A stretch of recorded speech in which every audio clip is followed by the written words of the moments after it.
আবহাওয়ার ভিডিওতে আপনাদেরকে স্বাগত। তো আমরা প্রাথমিকভাবে যেটা দেখতে পাচ্ছি যে 5 তারিখে আবহাওয়ার পরিবর্তন হওয়ার পরে 6 তারিখ এবং 7 তারিখে দক্ষিণবঙ্গে ঢেলে বৃষ্টি এবং কালবৈশাখী ঝড় হবে।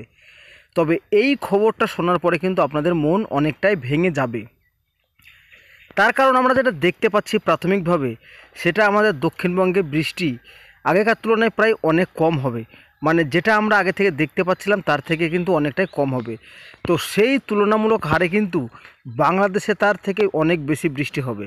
তো মোট কথা হলো বাংলাদেশে 4 ভাগের মধ্যে 3 ভাগ বৃষ্টি হবে এবং বাকি 1 ভাগ কিন্তু দক্ষিণবঙ্গের প্রায় সমস্ত জেলাতে ছিটে ফোটাভাবে হবে। তো ভিডিওটি আরও দেখতে থাকুন, অনেক কিছু আপনাদেরকে জানিয়ে দেওয়া হবে এই ভিডিওতে। আপনাদের এবার কালবৈশাখী ঝড়ের একটা মোটামুটি আপডেট।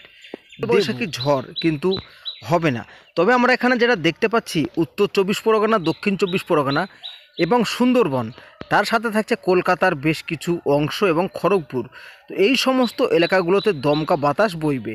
তাছাড়া আমাদের দক্ষিণবঙ্গের পশ্চিমের জেলা এবং উত্তরবঙ্গ মোটামুটি প্রায় পরিষ্কারই থাকবে, অর্থাৎ কালবৈশাখী ঝড় আমরা পাবো না। তো বন্ধুরা, রবিবার 5ই মে আমরা যদি লক্ষ্য করি, কলকাতা, উত্তর 24 পরগনা, দক্ষিণ 24 পরগনা এবং বাংলাদেশের চিটাগং, কলাপাড়া, বরিশাল, খুলনা, ঢাকা, কুমিল্লা, এদিকে আইজল এবং ময়মনসিংহ এবং সিলেট, তো এই সমস্ত এলাকাগুলোতে দমকা বাতাস বইবে। তবে কালবৈশাখীরও তেমন কোনো সম্ভাবনা থাকছে না।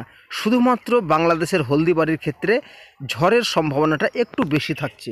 6ই মে কালবৈশাখী ঝড়ের সম্ভাবনা থাকছে কলকাতা লাগোয়া বেশ কিছু এলাকায়। তার মধ্যে বেশি কালবৈশাখী ঝড়ের সম্ভাবনা থাকছে হলদিয়া এবং গঙ্গাসাগর। তার মধ্যে বাংলাদেশের হলদিবাড়ি, শ্যামনগর, মাথাবেরিয়া, পিরোজপুর, বরিশাল, মতিরহাট, মাদারীপুর, তো এই সমস্ত এলাকাগুলোতে দমকা বাতাস বইবে। আর শুধুমাত্র যেটা আপনাদেরকে জানিয়ে দিলাম, হলদিয়া এবং হলদিবাড়ি এই দুই এলাকাতে কালবৈশাখী ঝড়ের সম্ভাবনা থাকছে 6ই মে নাগাদ। তো আপনাদেরকে এবার তাপমাত্রাটা একটু দেখিয়ে দিই। তো আজকে তো দিন চলেই যাচ্ছে এবং আগামীকাল রবিবার যদি দুপুর 2টোর দিকে দেখি, তো দুপুর 2টোর দিকে তাপমাত্রা থাকছে 40 degree, 40 degree, 40 degree, 38 degree, 38 degree, 39 degree, 39 degree. আমি কিন্তু বাংলাদেশ এবং পশ্চিমবঙ্গের তাপমাত্রা একত্রিতভাবে আপনাদেরকে জানাচ্ছি। এবং রবিবার 5 তারিখ যদি সেই 2টোর দিকে লক্ষ্য করি, তো তাপমাত্রা থাকছে 42 degree, 40 degree, 40 degree, 43 degree, 42 degree, 41 degree. সুতরাং তাপমাত্রা কিন্তু নতুন করে আর বাড়বে না। তবে আগামীকাল শনিবার কিন্তু হিট ওয়েভের সতর্কবার্তা থাকছে। তা চলুন এবারে এক নজরে বৃষ্টিটা দেখে নেওয়া যাক। তো বৃষ্টি আগামীকাল শনিবার, তো আগামীকাল শনিবার যদি আমরা লক্ষ্য করি, তো উত্তরবঙ্গের বেশ কিছু এলাকায় ছিটে ফোটা বৃষ্টি থাকছে। তবে আমাদের দক্ষিণবঙ্গ এবং পশ্চিমের জেলাতে বৃষ্টিপাত কিন্তু থাকছে না শনিবার। এবং রবিবার 5 তারিখ যদি আপনাদেরকে লক্ষ্য করে দেখাই, তো বন্ধুরা রবিবার 5 তারিখ কিন্তু সেই উত্তরবঙ্গের জেলাগুলোতে ছিটেফোঁটা বৃষ্টি থাকছে। তবে দক্ষিণবঙ্গের পশ্চিমের জেলা এবং দক্ষিণবঙ্গের বেশ কিছু জেলা কিন্তু আকাশ মেঘলা হতে শুরু করবে বিকেলের পর থেকে। তবে সেদিনও কিন্তু বৃষ্টিপাত থাকছে না। সোমবার 6 তারিখ বৃষ্টিপাতের সম্ভাবনা থাকছে নদিয়া, শান্তিপুর, চন্দননগরে বেশ কিছু এলাকা, আরামবাগ, বর্ধমান, কাটোয়া বেশ কিছু এলাকা কিন্তু মেঘলা থাকবে এবং বেশি বৃষ্টির সম্ভাবনা থাকছে। যেটা আপনাদেরকে জানিয়ে দিই, নদিয়া, শান্তিপুর, বাংলাদেশের সাতপুকুরিয়া, ফরিদপুর, ঢাকা, মাদারীপুর, ফরিদগঞ্জ, কুমিল্লা, আমারপুর, কাঞ্চনবাড়ি, সাহেবগঞ্জ। তো আমরা যেটা দেখতে পাচ্ছি যে এই বৃষ্টির যে মেঘ সেটা কিন্তু বাংলাদেশ থেকে আমাদের দক্ষিণবঙ্গের দিকে প্রবাহিত হচ্ছে। তারপরে যদি আমরা দেখি মঙ্গলবার, তো মঙ্গলবার কিন্তু এলোমেলোভাবে মেঘ থাকছে।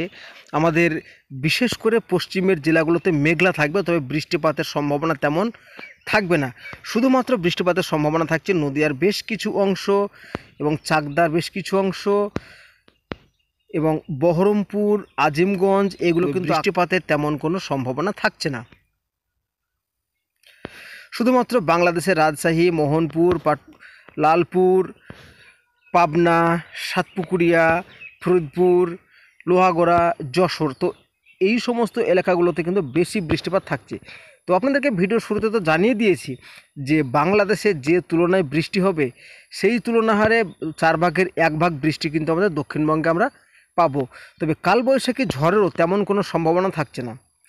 তো এই আবহাওয়া পরবর্তী টাইমে যদি কোনো চেঞ্জ হয়, অর্থাৎ দক্ষিণবঙ্গে যদি আবারও বৃষ্টির অনেকটা আপডেট আমরা পাই, তো আপনাদেরকে সাথে সাথেই ভিডিওর মাধ্যমে জানিয়ে দেওয়া হবে। তো বন্ধুরা, ভিডিওটা বেশি বড় করছে না, কেমন লাগছে অবশ্যই জানাবেন, ভালো লাগলে চ্যানেলটিকে সাবস্ক্রাইব করবেন। আর যারা ফেসবুক পেজ থেকে দেখছেন তারা অবশ্যই পেজটিকে ফলো করে নেবেন।